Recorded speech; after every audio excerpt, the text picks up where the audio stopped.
dalyvavome Lietuvoje geltonojo Kaspino renginyje, skirtame visiems, kurie yra nebejingi buvusių nuteistųjų reintegracijai į visuomenę. Šita akcija startavo Singapūre 2004 metais, gana senai, bet pirmieji į Europą ją atvežė čekai.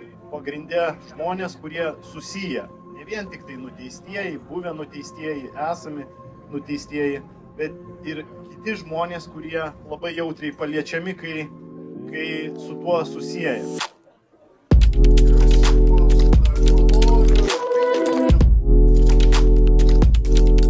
We were running together in Prague this year, and then in Singapore, in Lithuania. Hopefully next run will be in Latvia.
Jaučiamės labai tvirtai, puikus oras, puikia nuotaika, puikios emocijos ir dar be to jaučiamės visi įkaitę ir užsidegę, kad galim ir daugiau.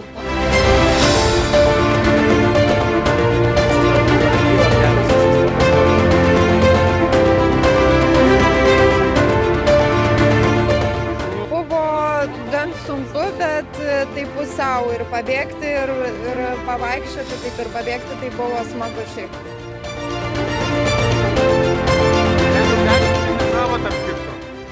Džiaugsmą, bendruomeniškumą ir tokie renginiai iš esmės skatina gerą nuotaiką, požiūrį keičia žmonėm turbūt. Kadangi aš pažįstu žmonės, mačiau nemažai nuteistųjų, bendroji masė nesijauti, kad esi tarp jų ir nemačiau, kad jie blogai jaustųsi iš esmės.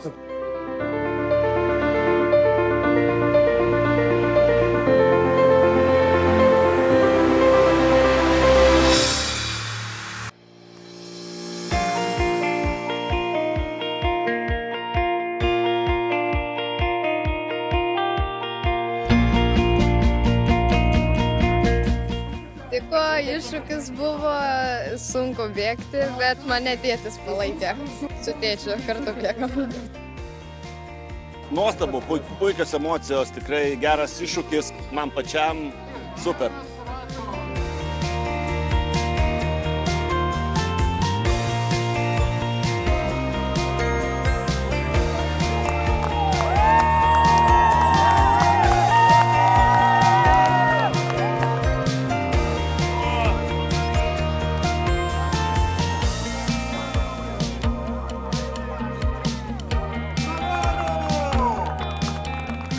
Nuotaika puikiai, nes puikiai šventė, puikus oras, daug žmonių, smagu ir vaikai galės sudalyvauti ir nuteistieji su savo vaikais. Mūsų įspūdžiai pirmas sykį, prasibėgom, labai faina organizacija, daug kas pakėlė nuotaikos ir nuteistiesiam labai gerai į visuomenę realizuotis, kad būtų viskas kitaip, ne taip kaip tenai sėdi ir nieko nematai. Čia nors visiems bus gerai. Geltonasis Kaspinas ir jo bėgimas yra man visiškai nauja ir tiesą pasakius, ši idėja yra tiesiog, manyčiau, yra geniali, kai šiuo momentu, kai šiai dienai yra tokia didelė stigma tarp nuteistųjų ir visuomenės.